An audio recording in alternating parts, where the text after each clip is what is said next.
देवळाली नगर परिषदेची निवडणूक आत्ताच पार पडली आहे आणि देवळाली नगर परिषदेची जेव्हापासून फॉर्म भरायची प्रोसेस सुरू झाली, तेव्हापासूनच निवडणूक निर्णय अधिकारी जे काय होते, त्यांच्या भूमिका या संशयास्पद होत्या.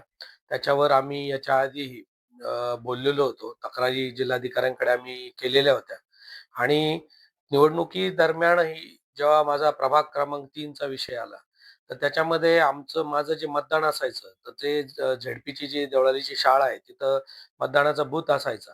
परंतु ह्या वेळेस हायस्कूलच्या मागं जिथं राजश्री शाहू कॉलेज होतं जुनं, त्या बिल्डिंगमध्ये माझा एकट्याचा बूथ मागे टाकला गेला आणि मला वाटतं हे सगळं संशयास्पद आहे. एकच बूथ मागे टाकणं वगैरे आणि म्हणजे गेटपासनं लांब बाजूला करायचं आणि जे काही मतदान केंद्रावर जे अधिकारी होते, त्यांच्याही भूमिका संशयास्पद होत्या. आम्ही वारंवार तक्रारी करण्याचा प्रयत्न केला, परंतु पोलीस प्रशासनही ऐकण्याच्या याच्यात नव्हते तेव्हा.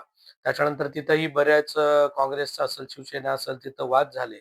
परंतु असं दिसत होतं एकंदरीत, की प्रशासन हे एका पक्षाला भाजपला तिथं मदत करत होतं आणि त्याच्यानंतर जर तुम्ही निकालाचं जर बघितलं, तर जो जनमत होतं, तर जनमत हे जे शिवसेनेकडला खूप चांगला रिस्पॉन्स होता. परंतु जर त्याचा निकाल बघता, की जिथं जनशक्तीचा विजय व्हायला गरजेचं होतं, परंतु देवळाली प्रवरा निवडणुकीमध्ये धनशक्तीचा विजय झालाय.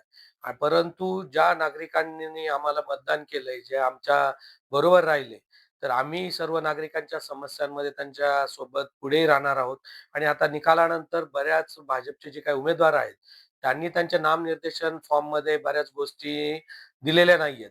म्हणून काही अपूर्ण आहेत, काही लपवलेल्या आहेत. त्याच्यावर आम्ही ऑब्जेक्शन घेतलंय आणि त्याच्यासाठी आम्ही कोर्टामध्ये जाणार आहोत. परंतु निवडणूक निर्णय अधिकारी 21 तारखेपासून तिथं कुणी उपलब्ध नाहीयेत. सहनिवडणूक अधिकारी आहेत जे ऋषिकेश पाटील साहेब, ते दवाखान्याच्या कामानिमित्त सुट्टीवर आहे आणि हा चार्जही कोणाकडे दिला गेलेला नाहीये. मी आज जिल्हाधिकारी साहेबांनाही भेटून आलो.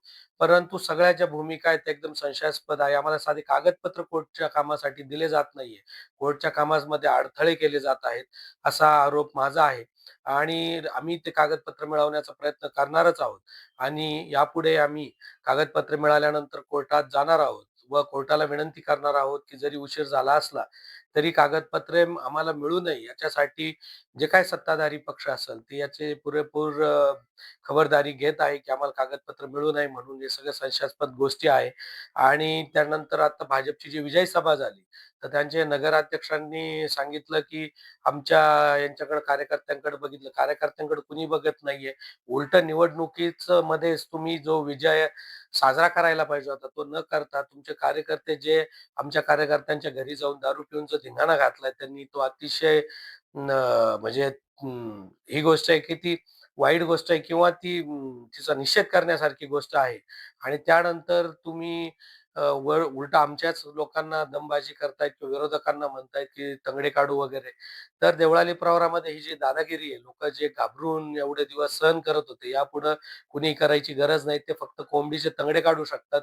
कुणाचाही विरोधकांचं ते तंगडं काढण्याची हिंमत त्यांच्यामध्ये नाहीये. शिवसेना, मी त्यांच्या सोबत, नागरिकांच्या सोबत आहोत. नागरिकांनी जिथं अन्याय होईल, जिथं कामं होणार नाहीत, तिथं नागरिकांनी आवाज उठवला पाहिजे.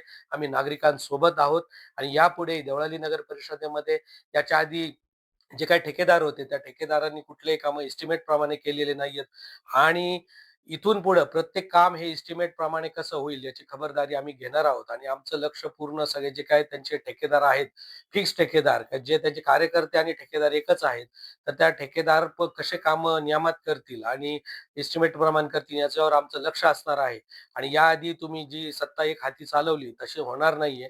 इथं आता विरोधक आम्ही इथं आता तुमच्या ज्या चुकीच्या गोष्टींवर बोलणार आहोत आणि देवळालीचा विकास तुम्ही करणार आहात, जे कामं करणार, चांगल्या कामाला आमचा नक्कीच सपोर्ट तुम्हाला राहणार आहे.